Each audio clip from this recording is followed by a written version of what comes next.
Hello, Mr. Atiarachi. Good morning. Good morning, Mr. Chandika. Please come and take a seat. Okay, how are you getting on, Mr. Chandika?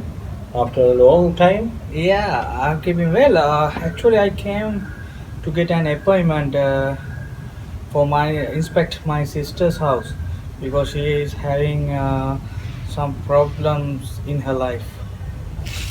Uh, I can do it on next Sunday.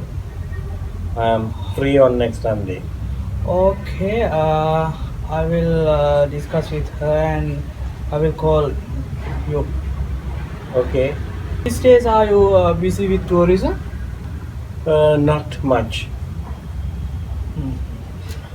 Uh, During in your tour, uh, when you explain at sites to your tourist, do they ask questions?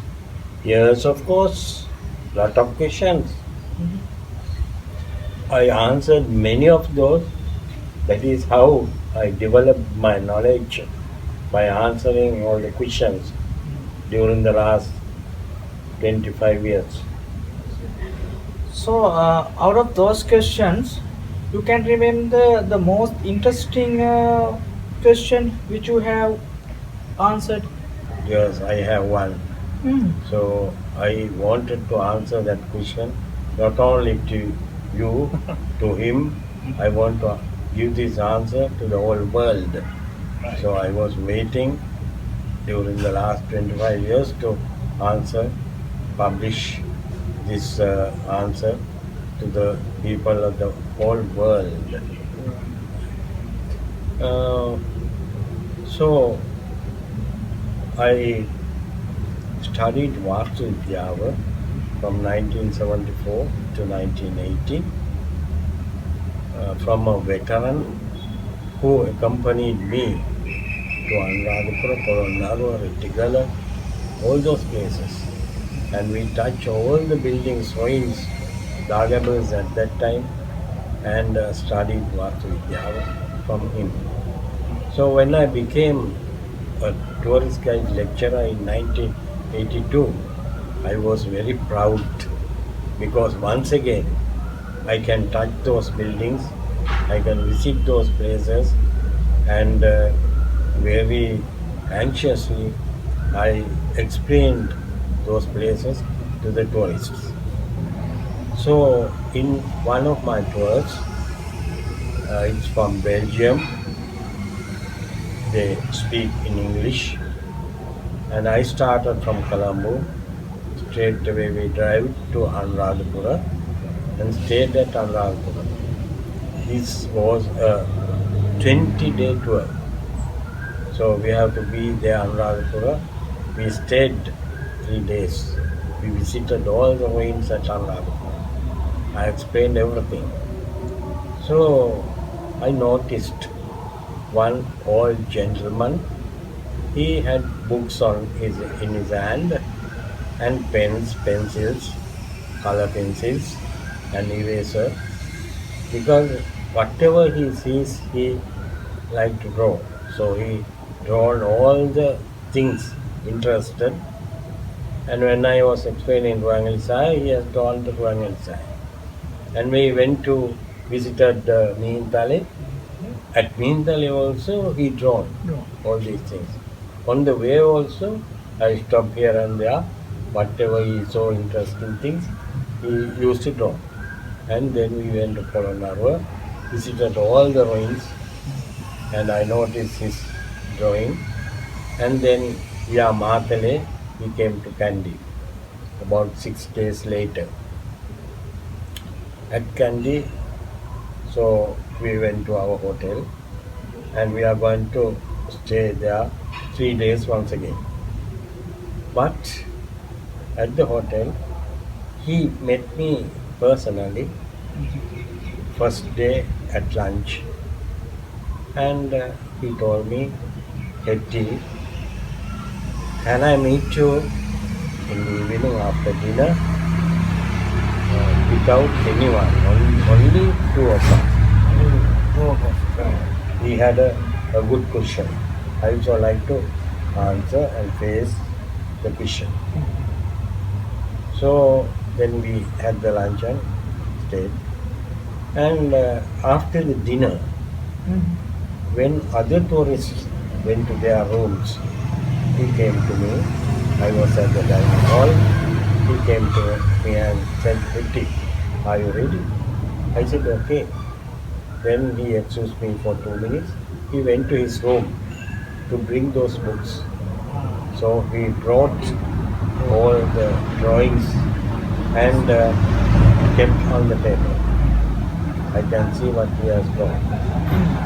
So most Dhagabas, Vangalisaya, Nintari Dhagaba, and on the way, even in Coronado, about 6 to 8 drawings of Dhagabas.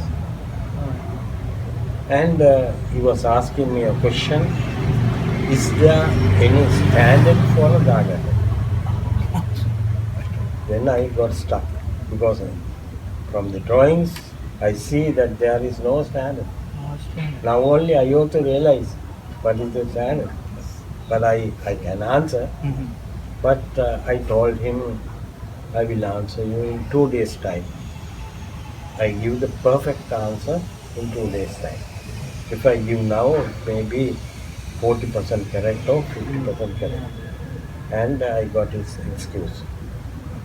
And I left, I went to room, and then I got a call to Venerable Wimalarathna Thero. At that time, I was associating him very closely. I visit that temple every fortnight, and when I speak Chaiththiya, the Venerable Thero knows who I am. When I gave the call, he asked why. I put forward the question. Then he said, "Oh, long answer I have to give you. I am busy now.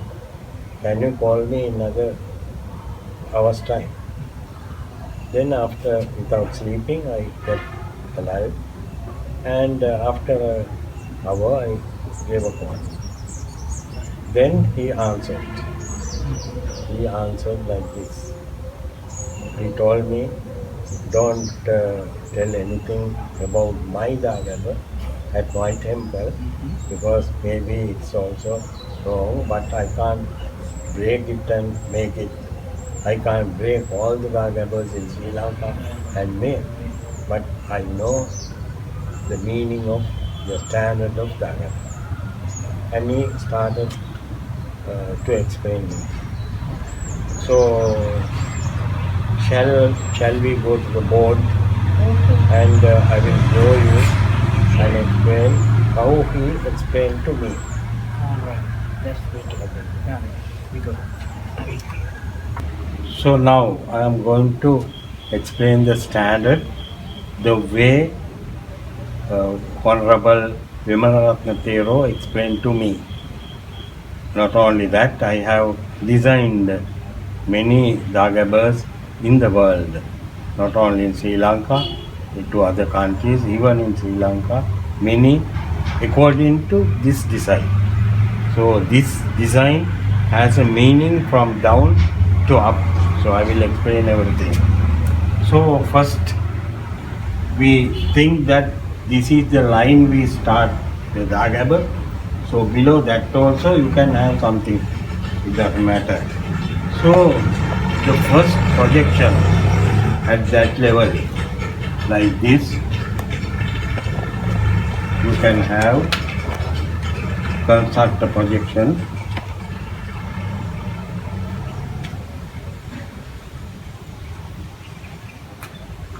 like this. That projection depicts Lord Buddha. So anyone who is not a Buddhist, when he or she wants to know about Buddhism, first he must learn or read or study the life of Buddha, Buddha Charita. In Sinhalese we call Buddha Charita, life of Buddha. So that person must read and understand who is Buddha, what Buddha did, everything, his life story, Buddha Chaiththiya, that depicts his part of construction. If he or she knows well about Buddha Chaiththiya or the life of Buddha, then we'll go to the next one here. That is also little bit shorter than the first one. That is called, this is Buddha.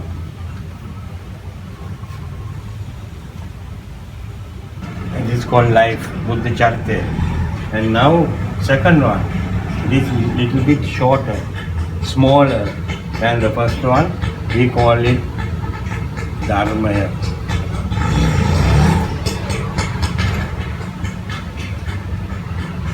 That means philosophy.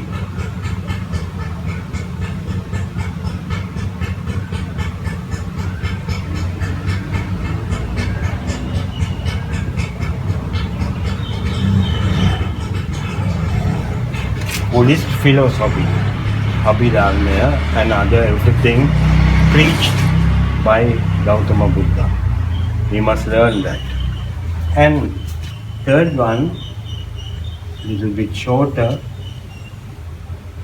projection, and that is we called Sangha.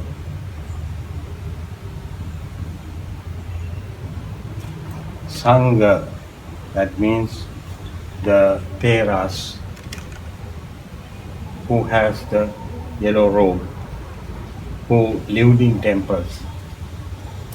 Theros are the honorable people who carry this Dhamma till this era, another 2400 years time.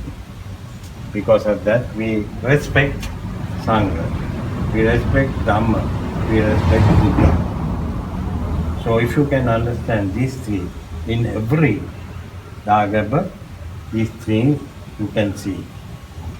That is correct. That is according to the standard. I noticed I have traveled many countries, even in Sri Lanka, watched all the Dhagabas. That is there. From here it is a little bit wrong. On this one, on Sangha, you must build a building like this, a half circle, like half of a ball. One part of the ball is here. Why? To indicate, depict the rebirth of a man. How? I will explain. A person birth takes place here, and then he lives, and small child, and then become younger, and then become to the middle age, and then little bit or become older, and then at the end die. After the death, people will bury his or her body under earth. Then another part in the earth till he get the rebirth. So this part invisible up to here, again he will reborn.